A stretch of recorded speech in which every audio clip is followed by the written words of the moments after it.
আসসালামু আলাইকুম ভিউয়ার্স, আজকে একটা নতুন রেসিপি নিয়ে চলে আসলাম। খোলা জালি পিঠা কিভাবে তৈরি করে আমি দেখাবো। জালি পিঠা তৈরি করতে একদম বেশি কিছু লাগে না। আমি এখানে 3টা ডিম নিয়েছি আর নিয়ে নিচ্ছি চাউলের গুঁড়া। চাউলের গুঁড়া দিয়ে এই পিঠাটা তৈরি করতে হয়, অবশ্যই চালের গুঁড়া নেবেন আপনারা। আমি এটা হাতে তৈরি করে নিয়েছি শুকনা গুঁড়া, আর আপনারা চাইলে বাজার থেকে কিনেও বানাতে পারেন। আর বাজার থেকে কিনে নিলে চালের গুঁড়াটা চেলে নেবেন। আর আমারটা হাতের তৈরি, তার জন্য চেলে নিয়ে নেই। আমি এখানে 2.5 কাপ নিয়ে নিব মেজারমেন্ট কাপে। এই যে 2 কাপ নিয়েছি আর 3টা ডিম নিয়েছি। আপনারা বড় সাইজের ডিম নেবেন, আর যদি ছোট হয় তাহলে 3টা ডিম নেবেন। আমি এখানে 2.5 কাপ দিয়ে দিব, কারণ ডিমগুলো আমার দুটা বড় একটা ছোট, তার জন্য 2.5 কাপ দিয়ে দিচ্ছি।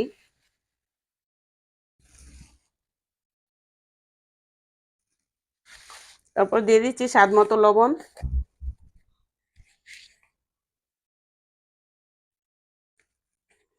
স্বাদ মতো দিয়ে আর এটা আমি এখন মিশিয়ে নিচ্ছি লবণটার সাথে।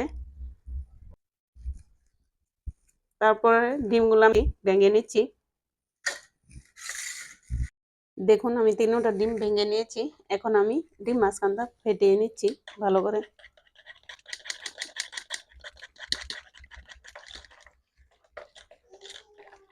দেখুন আমি একদম ফেটিয়ে নিয়েছি ভালো করে, এভাবে ফেটিয়ে নেবেন। এখন আমি এটা একটু এক সাইডে রেখে আমি ব্যাটারটা তৈরি করে নিচ্ছি। আর ব্যাটারটা তৈরি করতে একদম কম গরম পানি লাগবে। আর পানিটা আমি অল্প অল্প করে দিয়ে দিব। আমি এই তো গরম পানি দেখুন নিয়েছি, মেজারমেন্ট কাপ দিয়ে মেপে নিচ্ছি। দেখুন এরকম হাতটা যেমন দিয়ে রাখা যায়, এরকম ঠান্ডা পানি এরকম গরম নিতে হবে কম কমে। এখন হাতের দ্বারাতে আমি ব্যাটারটা তৈরি করে নিচ্ছি, ভালো করে মেখে মেখে হাতের দ্বারাতে করতে হবে। আর পানিটা অল্প অল্প করে দিতে হবে, একবারে দেওয়া যাবে না।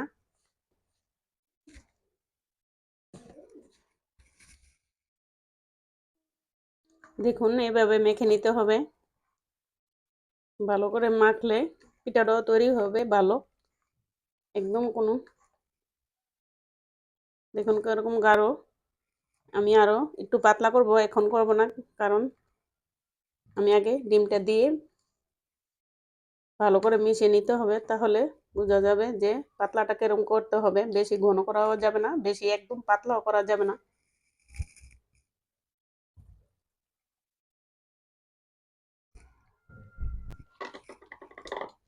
দেখুন হ্যান্ড দিয়ে ভালো করে মিশাতে হবে। দেখুন আমি ব্যাটারটার সাথে ডিমটা মিশিয়ে নিচ্ছি একদম ভালো করে।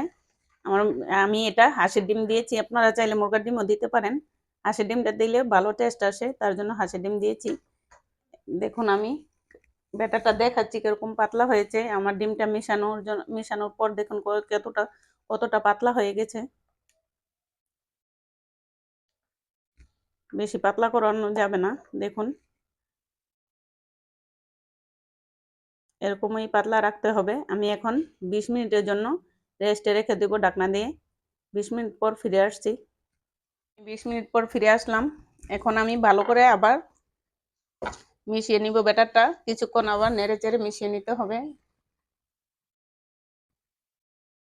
এখন আমি একটা মেজারমেন্টের 1/2 কাপ নিয়েছি, আমি এটা দিয়ে পিঠাটি তৈরি করব এক মাপে, তার জন্য এটা নিয়েছি। তার জন্য এটা দিয়ে মেপে নিচ্ছি। আর আমি পিঠাটি পাইপেন এবং মাটির খোলায় তৈরি করে দেখাবো কিভাবে তৈরি করে। এখন আমি চুলায় চলে আসলাম, একটা পাইপেন বসিয়ে নিয়েছি, একদম ফুল হিটে চুলাটা দিয়ে দিয়েছি বাড়িয়ে। এখন আমি একটা টিস্যুর দ্বারাতে মুছে নেব একটু, কোনো তেল ছাড়াই এটা আমি তৈরি করে দেখাবো। আপনারা চাইলে যদি লেগে যায় একটু সামান্য টিস্যুর মধ্যে তেল ভরিয়ে তারপর মুছে নিতে পারেন, একদম মুছে নেবেন। আমি এখন ব্যাটারটা দিয়ে দিচ্ছি।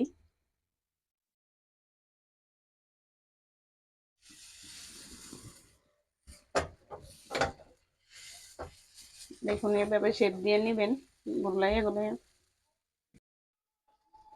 দেখুন আমার পিঠাটা হয়ে গেছে। কিভাবে বুঝবেন, দেখুন সাইডগুলো দিয়ে কিভাবে আলগা আলগা হয়ে গেছে, উঠে গেছে।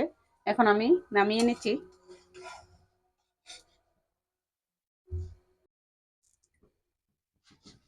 দেখুন আমি আরেকটা দিয়ে দেখে দিচ্ছি।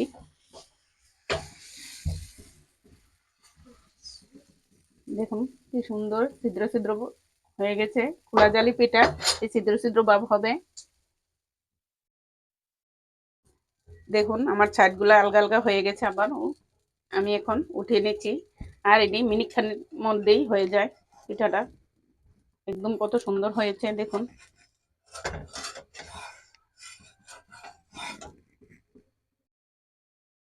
দেখুন আমি একটা মাটির তাওয়া বসিয়ে নিয়েছি এবং চুলাটা ফুল ফিডে বাড়িয়ে নিয়েছি। এখন আমি দিয়ে দিচ্ছি ব্যাটারটা।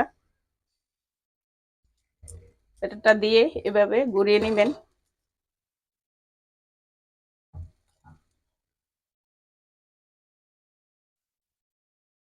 যতটা সম্ভব ততটাই ঘুরাবেন। আমার নানি দাদিরা এভাবে খোলার মধ্যে পিঠা বানাতো, অনেক সুন্দর হতো দেখতাম। দেখুন মাটির খোলার মধ্যে পিঠাটা আরো সুন্দর হয়ে গেছে, একদম জালি জালি হয়ে গেছে। দেখুন পিঠাটা নিজে নিজে কিভাবে আলগা হয়ে গেছে, একদম কত সুন্দর হয়ে গেছে দেখুন, একদম জালি জালি। আর একটা দেখিয়ে দিচ্ছি। মাটির খোলা বানাতে অনেক সুন্দর লাগে, কিন্তু খেতেও স্বাদ লাগে।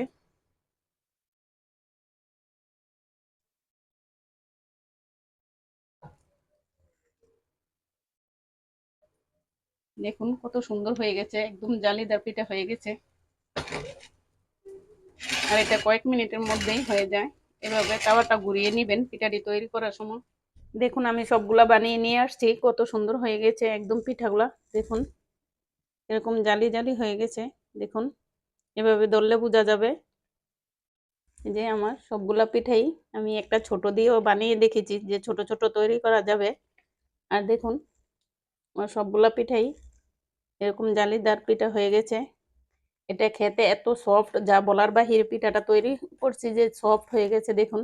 এটা 2 দিন রেখেও খেতে পারবেন, একদম নরম তুলতুলে হয়ে গেছে। আর আমি যেভাবে রেসিপিটা দেখিয়েছি অবশ্যই এভাবে ট্রাই করবেন আর এভাবে বানিয়ে দেখবেন যে কিরকম হয়েছে। দেখুন একদম নরম। আর আমি যেভাবে রেসিপিটা দেখিয়েছি অবশ্যই এইভাবে পিঠাটা তৈরি করবেন। আর যতটুকু মাপ নিয়েছি অতটুকু ওজন মাপে আর অতটুকু ব্যাটারটা তৈরি করে অবশ্যই পিঠাটা ট্রাই করে বানিয়ে আমাকে জানাবেন কমেন্ট করে। আর আমার নতুন নতুন ভিডিও পেতে আমার চ্যানেলটাকে সাবস্ক্রাইব করে নেবেন। ভালো থাকবেন, আল্লাহ হাফেজ।